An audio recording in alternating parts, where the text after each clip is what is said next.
ఇక కామారెడ్డి జిల్లాకు వరద మిగిల్చిన నష్టం అంతా ఇంత కాదు. ఇంకా జలదిగ్బంధంలోనే అనేక ప్రాంతాలున్నాయి. కామారెడ్డి టు రామారెడ్డి హైవే మీద ఉన్న ఓ రైతు పొలంలో ఇసుక దిబ్బలు మిగిలాయి. దాదాపు 2 ఎకరాల క్రాప్ అసలు పనికి రాకుండా నేలమట్టమైన పరిస్థితి ఉంది. వరితో పాటు మొక్కజొన్న, సోయాబీన్, మునుములు, పెసర్లు, కాయగూర పంటలు నష్టాన్ని చవిచూశాయి. కామారెడ్డి టు రామారెడ్డి హైవే పూర్తిగా ధ్వంసమైంది. అధికారులు ప్రాథమిక అంచనాకే పరిమితమయ్యారు తప్ప మరమ్మతులు చేయలేదని స్థానికులు ఆగ్రహం వ్యక్తం చేస్తున్నారు. మరింత సమాచారాన్ని మా ప్రతినిధి రవీందర్ అందిస్తారు. కామారెడ్డి జిల్లాలో ఇంకా జలదిగ్బంధంలోనే గ్రామాలున్నాయి. వర్షం తగ్గినా కానీ పరిస్థితుల్లో ఏమాత్రం మార్పు రాలేదు. చాలా గ్రామాలకు ఇంకా కనెక్టివిటీ కట్టుకోవడం జరిగింది. మనం రామారెడ్డి గరుగులు వెళ్ళేటువంటి కన్నాపూర్ బ్రిడ్జి వద్ద ఉన్నాం. బ్రిడ్జి తెగిపోయినటువంటి పరిస్థితి స్పష్టంగా కనబడుతుంది. రామారెడ్డి నుంచి ఇటు గరుగులు వెళ్లాల్సినటువంటి రాకపోకలు తీవ్రస్థాయిలో అంతరాయం ఏర్పడింది. ఏదైతే కనెక్టివిటీ రోడ్డు ఉందో అది పూర్తిగా కొట్టుకుపోయిన పరిస్థితి, ధ్వంసమైన పరిస్థితి స్పష్టంగా కనబడుతుంది. దాదాపు 4 రోజులు గడుస్తున్నా ఇంకా సహాయక చర్యలను ఇప్పుడిప్పుడు నెమ్మదిగా కొనసాగిస్తున్న పరిస్థితి కనబడుతుంది. అవి ముమ్మరం చేస్తే ఇక్కడ ఉన్నటువంటి ఏదైనా రోజువారీ కార్యక్రమాలకు వెళ్ళాలి కానీ, ఉద్యోగాలకు వెళ్లాల్సింది కానీ, ఎవరైనా రైతులు తమ పంట పొలాలకు వెళ్ళుకోవడానికి వెసులుబాటు ఉంటుంది. మనం చూస్తున్నటువంటి వాగు ఉధృతంగా ప్రవహిస్తుంది. ఈ ఫ్లో చూస్తే అర్థమవుతుంది. దాదాపు 2 నుంచి 3 క్యూసెక్ల వాటర్ కిందికి దిగువకెళ్తుంది. ఇది నర్మాల వరకు వెళ్తుందని ఇక్కడున్న లోకల్గా ఉన్నటువంటి ప్రజలు, రైతులు చెప్తున్న పరిస్థితి కనబడుతుంది.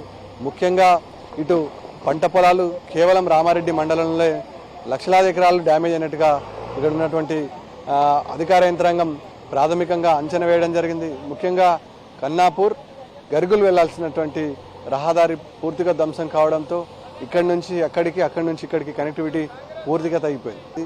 ముఖ్యంగా వరి పంట తీవ్ర స్థాయిలో ధ్వంసం కావడం జరిగింది. రోడ్డు నుంచి కొట్టుకుపోయినటువంటి కంకర, ఇక్కడ ఉన్నటువంటి మొరంతో పాటు ఇక్కడ ఇసుక తిన్నెలు, ఇసుక దెబ్బ పెట్టిన పరిస్థితి కనబడుతుంది. ముఖ్యంగా మనం చూసిన విజువల్లో చిన్న సన్నకారు రైతులు క్రాప్ డ్యామేజ్ కావడం వల్ల తీవ్ర ఇబ్బందులు ఎదుర్కొంటున్న పరిస్థితి. నష్టాన్ని చవి చూస్తామని కల్లో కూడా ఊహించలేమని, దాదాపు 50 సంవత్సరాలలో చూసిన కాడి నుంచి ఎప్పటి వరకు ఎంత పెద్ద మొత్తంలో వరదలు రావడం, విధ్వంసం జరగడం మొదటిసారి అంటున్నారు. ఇక్కడ నుంచి ఈ వాగుల నుంచి వస్తున్నటువంటి ఫ్లోటింగ్ దిగువ ప్రాంతానికి వెళ్ళడం వల్ల ఇంకా వర్షం తగ్గినా ఉధృతి తగ్గకపోవడంతో రోజువారీ కార్యక్రమాలకు వెళ్లాల్సినటువంటి ప్రజలు ఎక్కడికక్కడే నిల్చోవలసిన పరిస్థితి కనబడింది. అనేక గ్రామాలలో ఇంకా కనెక్టివిటీ లేదు. త్వరితగతిన ప్రభుత్వ యంత్రాంగం స్పందించి కనెక్టివిటీని బాగు చేయాలని విజ్ఞప్తి చేస్తున్న పరిస్థితి కనబడుతుంది. ఈ నేపథ్యంలో ఇక్కడ ఉన్నటువంటి ప్రజాప్రతినిధులు, లోకల్ లీడర్స్ కానీ, అదేవిధంగా ఇక్కడ ఉన్నటువంటి ప్రభుత్వ యంత్రాంగం కానీ ఏమాత్రం పట్టించుకోవడం లేదు. గడిచి సంఘటన జరిగి 4 రోజులవుతున్నా వర్షం తగ్గుముఖం పట్టినా వరద ఉధృతిలో ఏమాత్రం మార్పు రాలేదు. దీనివల్ల ప్రజలు తీవ్ర ఇబ్బందులు ఎదుర్కొంటున్నారు. 26 తారీఖు నుండి మాకు వర్షాలు కొట్టడం జరిగింది. 27 తారీఖు నుంచి మొత్తం గత ఒక 40-45 సంవత్సరాల నుండి కూడా ఇంత భారీ ఎత్తున వరద ఏనాడు కూడా రాలేదు. ఈ సంవత్సరం రావడం జరిగింది. దీనికి మా గ్రామ ప్రజలు ఇప్పుడు దాదాపు 5 రోజుల నుంచి ఊళ్ళోనే ప్యాక్ అయ్యి అన్ని నిత్యావసర వస్తువులు కూడా ఇబ్బంది పడుకుంటా మరి గ్రామాలలోనే ఉండడం జరుగుతుంది. ఈ భారీ వర్షంతో పంట నష్టం కూడా భారీ ఎత్తున దాదాపు 250 ఎకరాల నష్టం కూడా వరి నష్టం జరిగింది. దాన్ని కూడా గవర్నమెంట్ తరపు నుంచి కూడా మేము ఖచ్చితంగా సహాయాన్ని కోరుతున్నాం. వాళ్ళు కూడా తక్షణమే సహాయాన్ని అందియాలని కూడా మేము డిమాండ్ చేస్తూ ఉన్నాం. కూడా మరి తక్షణమే గవర్నమెంట్ మమ్మల్ని ఆదుకొని మరి వెంటనే తక్షణం బ్రిడ్జ్ కూడా మంజూరు చేసి మరి మా గ్రామ ప్రజల్ని కూడా ఆదుకోవాలని చెప్పేసి కోరుకుంటున్నాం. ప్రతి సంవత్సరము వాగు ఉధృతంగానే ప్రవహిస్తుంది. మరి దీనికి దాదాపుగా 200 ఎకరాల వరకు పంట నష్టం జరిగింది. కాబట్టి దీని గురించి ప్రభుత్వం కొంచెం ఆ రైతులకు ఏదైతే నష్టం జరిగిందో ఆ పరిహారం అందించాలని కోరుతున్నాము. మరియు మా గ్రామానికి ప్రతి సంవత్సరం ఏదైతే రవాణా కోసం ఈ బ్రిడ్జి లేదు కదా, మరి దాని గురించి రావడానికి, పోవడానికి కానీ, జిల్లా కేంద్రానికి వెళ్ళడానికి ప్రజలందరూ తీవ్ర ఇబ్బందులు ఎదుర్కొంటున్నారు. కాబట్టి ప్రభుత్వం దీన్ని దృష్టిలో పెట్టుకొని సాధ్యమైన తొందరగా ఈ బ్రిడ్జి నిర్మించాలని మా గ్రామస్తులందరూ మేము కోరుతున్నాము. ఈ జిల్లా కేంద్రానికి వెళ్ళాలంటే దాదాపుగా ఒక 30 కిలోమీటర్లు సరౌండింగ్ ఎక్కువ తిరిగి వెళ్ళవలసి వస్తుంది. కాబట్టి ప్రభుత్వం వీలైనంత తొందరగా మరి బ్రిడ్జ్ నిర్మాణం చేయాలని మేము కోరుకుంటున్నాం. చెప్పమ్మా, ఎంత పంట నష్టం జరిగింది? మీ పంట ఏం నష్టం పోయింది? ఏంది పరిస్థితి? నష్టం జరిగింది సారు. మాకు వెళ్ళడానికి వీలు లేదు.